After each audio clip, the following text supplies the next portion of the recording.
1867 খ্রিস্টাব্দের 28শে অক্টোবর এই ড্যানগ্যানন শহরে মার্গারেট জন্মগ্রহণ করেন। দেখা যায় জগতে অনন্য সাধারণ কার্যের জন্য যাহারা খ্যাতি লাভ করেন, তাহাদের জীবনের প্রারম্ভে বহু ক্ষেত্রেই তাহার একটা অস্ফুট ইঙ্গিত ধ্বনিত হয়। তবে সমসাময়িক সংকীর্ণ পরিধির বাহিরে সেই ইঙ্গিতের অর্থ সুপরিস্ফুট হইয়া ধরা দেয় না। যথাকালে পূর্ণ অভিব্যক্তির ক্ষণেই তাহার পরিচয় ঘটে। মার্গারেটের জীবনে ভগবৎ পাদপদ্মে ঐকান্তিক আত্মাহুতিরূপ যে নিবেদন পরবর্তীকালে তাহার নিবেদিতা নামে সার্থকতা লাভ করে, তাহার সূত্রপাত তাহার জন্মের পূর্বেই মাতৃগর্ভে ঘটিয়াছিল।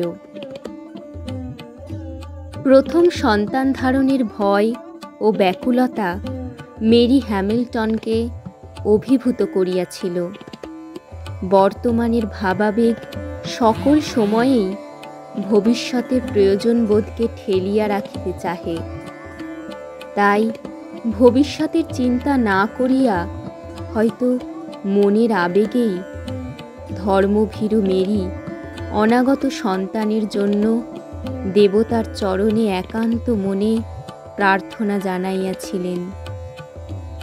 নিরাপদে যদি সে জন্মগ্রহণ করে, তবে দেবতার কার্যেই তাহাকে উৎসর্গ করিবেন।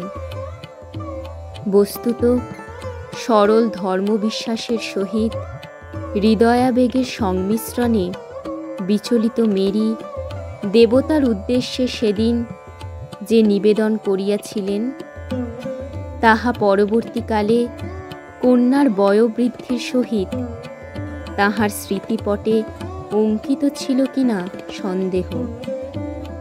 তবে যেদিন কন্যার জীবনে সেই উদ্দেশ্য সফল হইয়াছিল, সেদিন অভিভূতের মতো তিনি পূর্ব কথা স্মরণ করিয়াছিলেন।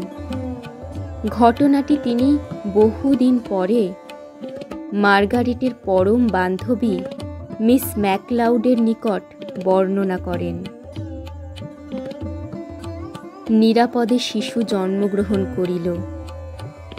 পিতামহীর নামানুসারে শিশুর নামকরণ হইল মার্গারেট এলিজাবেথ।